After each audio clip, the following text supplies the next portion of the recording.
Sir இப்போ வந்து strong லீடர்னா என்ன, ஸ்ட்ராங் இன்ஸ்டிடியூஷன்ஸ்னா என்ன, முக்கியமா அரசியல்ல எது மிகவும் முக்கியமா பார்க்கப்படுது சார்? ஸ்ட்ராங் லீடர் அப்படின்னா ஒரு தனிநபர், அந்த தனிநபர் எடுக்கக்கூடிய முடிவு, அந்த தலைவர் இதெல்லாம் ஃபாஸ்டான டெசிஷன் எடுக்க முடியும், எல்லாம் செய்யலாம். பட் இன்ஸ்டிடியூஷன் அப்படின்றது சட்டம் சம்பந்தப்பட்டது. சட்டம் வந்து ஒரு சிஸ்டம், அந்த சிஸ்டம் வந்து பர்ஃபெக்டா அப்படி கொண்டு போகணும், அந்த சட்டப்படி பண்ணணும் அப்படின்றது. சட்டப்படி பண்றதெல்லாம் பாத்தீங்கன்னா ரொம்ப ஸ்லோவா இருக்கும். ஆனா ஒரு லீடர் ஒருத்தர் இருக்கார், இந்த லீடர் உடனே டெசிஷன் பண்றாரு, அவனை புடி, இவனை செய், இவனை உடனே தூக்கல மாட்டு அப்படின்றார் அரசியல் காலத்துல. அப்போ வந்து வேகமான நீதி கிடைச்சது. இப்போ வந்து நீங்க மனுநீதி சோழன் பசு மணி அடிச்ச உடனே இவர் மகனையே தேர்ல ஏத்தி கொண்டுட்டார். இதுதான் லீடர். சட்டம்ன்றது வந்து சட்டத்தை போட்டு சட்ட மேதைகள் உட்கார்ந்து இந்தந்த தவறுகள் நடக்கும்போது இதெல்லாம் என்ன செய்யலாம், இது மக்களுக்கு வந்து எப்படி பாதிக்கும், இது ரொம்ப ஸ்லோவா இருக்கும். ஆனா பர்ஃபெக்டான சிஸ்டமா படிப்படியா மாறி மக்களுக்கான ஒரு இன்ஸ்டிடியூஷனா மாறும். ஆனா லீடர்ன்றவங்க வந்து வேகமான நல்ல முடிவுகளும் வரும், வேகமான தவறான முடிவுகளும் வரும். இதுதான் வந்து டிஃபரன்ஸ். சார் இப்போ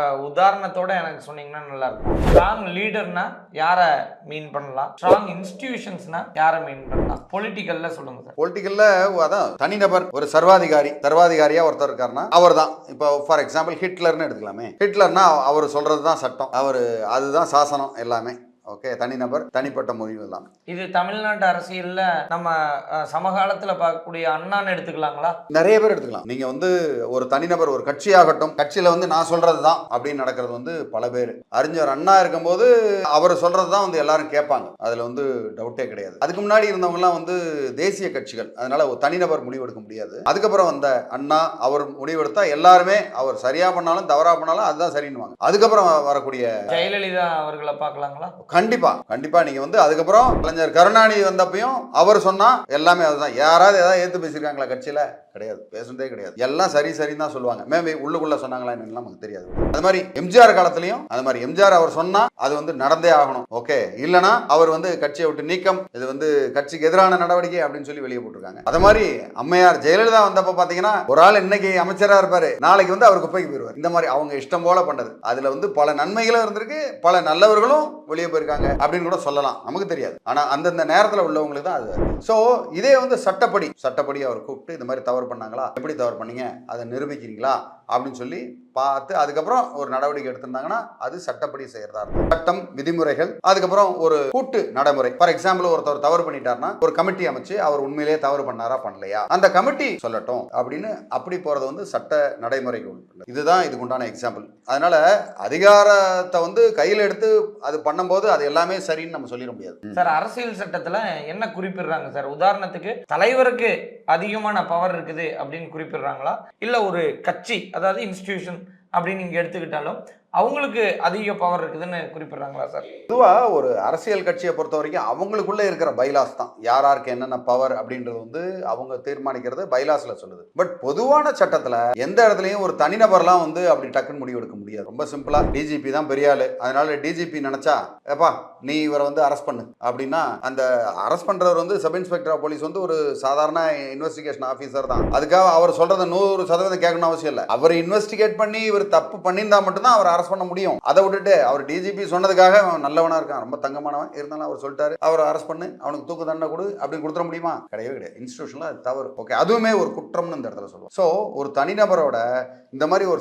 சிஸ்டம் வந்து ஆல்வேஸ். சரிங்க சார், இப்போ ஒரு தனிநபர் இப்போ நம்ம நிறைய இடங்கள்ல பார்க்குற உதாரணத்துக்கு இபிஎஸ் ஓபிஎஸ் இருந்தப்ப டெசிஷன் ஒருத்தர் எடுப்பாரு ஒருத்தர் எடுக்க மாட்டார், அப்போ நிறைய பிரச்சனைகள் வந்ததை பார்த்தோம். இது இன்ஸ்டிடியூஷனா நம்ம கணக்கில் எடுத்துக்கலாம். இதே வந்து ஜெயலலிதா அம்மையார் இருந்தப்ப ஒரு டெசிஷன் எடுத்தா அது அப்பவே அக்யூரேட்டா எடுத்தாங்க அப்படிங்கிறத நிறைய பேர் சொல்லிட்டு இருக்கிறதையும் பார்க்குறோம். இப்போ தனியாக இருந்தால் தானே வேகமாக டெசிஷன் எடுக்க முடியும். அதாவது இதை பொறுத்த வரைக்கும் நாள் காண்பதும் போய் காதால் கேட்பதும் போய் தீர விசாரிப்பதையும் மை. அந்த இடத்துல ஜெயலலிதா அம்மையார் அன்னைக்கு அதை பண்ணாங்கன்றதுக்காக அதை கரெக்டுன்னு எல்லா இடத்துலையும் நம்ம சொல்ல முடியாது. ஓகே, ஒரு சில அதிரடியான விஷயங்கள், அதிகாரம் மிக்க ஒரு பெரிய ஆளா இருந்த சங்கராச்சாரியாரே போய் அரெஸ்ட் பண்ணுங்க அப்படின்னு அதிகாரம் கொடுக்குறாங்க இல்லையா, அதெல்லாம் வந்து உண்மையிலேயே ஒரு பெரிய விஷயம்.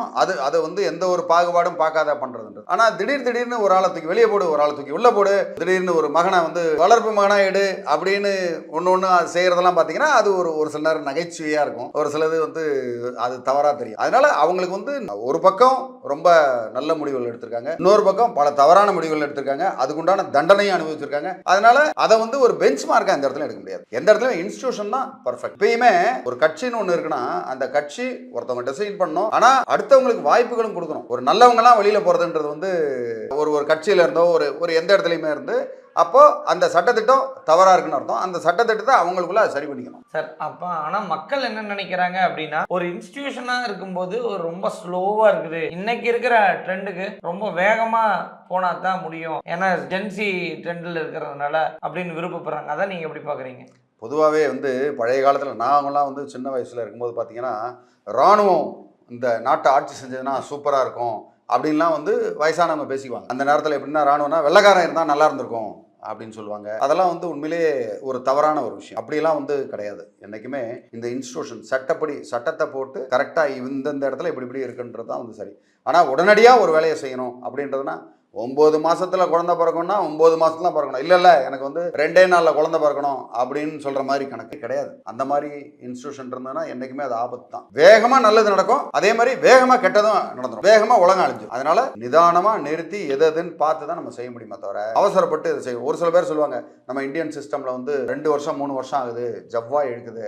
இதே துபாயிலனா இன்னைக்கு எடுக்கிறான் நாளைக்கு தூக்கில மாட்டிடுறான். எத்தனை பேரை வந்து நிரபராதியை தூக்கில மாட்டிருப்பாங்க. இந்திய சட்டத்தில் என்ன சொல்றாங்க அப்படின்னா, எத்தனை குற்றவாளிகள் வேணா வெளியில தெரியலாம், ஒன்றும் தவறு கிடையாது, ஆனா ஒரே ஒரு நிரபராதி கூட தண்டிக்கப்படக்கூடாது அப்படின்றதுல முழு குறிக்கோளையா நம்ம ஜுடிஷியரி இருக்கு. அதனால அது கொஞ்சம் மெதுவா போறனால, எதுக்காக மெதுவா போகுதுன்னா, ஒரு நிரபராதி தண்டிக்கப்படக்கூடாதுன்றதுதான் முக்கியமான விஷயம் இந்த இடத்துல. ஸோ அந்த ஒரு நிரபராதிக்காக தான், ஒரு நல்லவருக்காக தான் இந்த சட்டங்கள் இதெல்லாம் உருவாக்கப்படுது. இது வந்து ஸ்லோவா இருக்கு. அந்த மெக்கானிசம் ஸ்லோவா இருந்தாலும் அதுதான் பெஸ்ட். சரிங்க சார். அப்ப நீங்க சொல்றதுபடி ஸ்ட்ராங் லீடரே இல்லாம ஒரு குட் இன்ஸ்டிடியூஷன் இருந்தா இந்த கட்சி கரையேறிடுமா சார்? இல்ல அதெல்லாம் கிடையாது. ஸ்ட்ராங் லீடர் தேவை, 100% ஸ்ட்ராங் லீடர் தேவை. அந்த இடத்துல ஸ்ட்ராங் லீடர் இல்லாத ஒரு இன்ஸ்டிடியூஷன் மட்டும் கரெக்டா இருந்தது பாத்தீங்கன்னா, பல மோசடிகள் நடக்கிறதுக்கு வாய்ப்பு இருக்கு. அதை அந்த லூப் ஹோலா பயன்படுத்திட்டு பல மோசடி மன்னர்கள் வர்றதுக்கு வாய்ப்பு இருக்கு. அதனால உங்களுக்கு வந்து சமதளமா நீங்க வந்து எப்படி ஸ்ட்ராங் இன்ஸ்டிடியூஷன் இருக்கோ அதே மாதிரி ஸ்ட்ராங் லீடரும் வரும். இன்ஃபேக்ட் என்ன பொறுத்த வரைக்கும் இந்த மாதிரி ஒரு ஸ்ட்ராங் இன்ஸ்டிடியூஷன் இருந்தாலே ஒரு ஸ்ட்ராங் லீடர் வருவாங்க அப்படின்றதான் மை பாயிண்ட் இஸ். அது 100% சொல்றேன். ஒரு ஸ்ட்ராங் இன்ஸ்டிடியூஷன் இருந்தா ஒரு ஸ்ட்ராங் லீடர் கண்டிப்பா அதுல வருவாங்க சார். இப்போ strong leader versus strong institution, இதுல ஒரு கான்ஃபிளிக்ட் வந்தா நம்ம யாரை ஃபாலோ பண்ணணும்? இன்ஸ்டிடியூஷன் தான் ஃபாலோ பண்ணணும். ஸ்ட்ராங் லீடர்னு ஒன்றும் இல்லை. ஒரு தனிநபரை ஃபாலோ பண்றத விட ஒரு சிஸ்டமை ஃபாலோ பண்ணா அது என்னைக்குமே வந்து நம்ம கை கொடுக்கும். தனிப்பட்ட ஒரு நபர் வந்தாங்கன்னா என்னைக்குமே ஒரு ஆபத்து தான். ஒரு இன்ஸ்டிடியூஷனே நம்ம ஒன்று பார்க்குறோம்னு வச்சுக்கலாம். ஒரு இன்ஸ்டிடியூஷன் இருப்பாங்க, ஒருத்தர் கட்சி ஆரம்பிப்பாரு, ஆனா அந்த கட்சிக்குள்ள பூசல் இருக்கும். அந்த கட்சிக்குள்ள இப்பதான் ஆரம்பிச்சிருப்பாங்க, அதுக்குள்ள 4 பேர் அடிச்சுக்குவான். நீ வட்ட செயலாளர், நீ மாவட்ட செயலாளரா, நான் உனக்கு அவனுக்கு சண்டை போடுவோம். அப்ப அந்த இன்ஸ்டிடியூஷன் சரியில்லை, அவங்க சட்டத்திட்டம் சரியில்லைன்னு அப்படி அழகா அவங்களுக்கு தெரிஞ்சிடும். வெளியில கிளீனா தெரியும், இது வந்து சரியில்லை, இவங்க அடிச்சுக்கிறாங்க அப்படின்னு. இந்த மாதிரி ஆட்களுக்கெல்லாம் நம்ம வாய்ப்பு கொடுக்கும்போது என்ன ஆகும் அப்படின்னா, நீங்க வந்து ஒன்னோட கயாஸ், அவங்களுக்குள்ளேயும் அடிச்சுக்குவாங்க, வெளியிலையும் சண்டை போடுவாங்க. சண்டை சச்சரவு அப்படி குற்றம்ன்றது வந்து பெருகிக்கிட்டே போகும். இப்ப நிறைய பொலிட்டிக்கல் சார்ந்து யாருக்கு அதிகாரம் அப்படிங்கிறத நம்ம பார்க்குறோம். அதில் நிறைய விஷயங்களை நம்ம விவாதித்தோம். உதாரணத்துக்கு ஒரு கட்சி தலைவருக்கு அதிகாரம் இருக்குதா, இல்லை கட்சிக்கு பெரும்பான்மையான அதிகாரம் இருக்குதா அப்படிங்கிறத நம்ம தெரிஞ்சுக்கிட்டோம். இதில் உங்களுக்கு ஏதாவது மாற்று கருத்து இருக்கலாம், இருந்தது அப்படின்னா தாராளமாக எங்களோட கமெண்ட்டில் பதிவு செய்யுங்க. அடுத்து ஒரு விழிப்புணர்வோடு உங்களை அடுத்த வீடியோவில் சந்திக்கிறோம். நன்றி.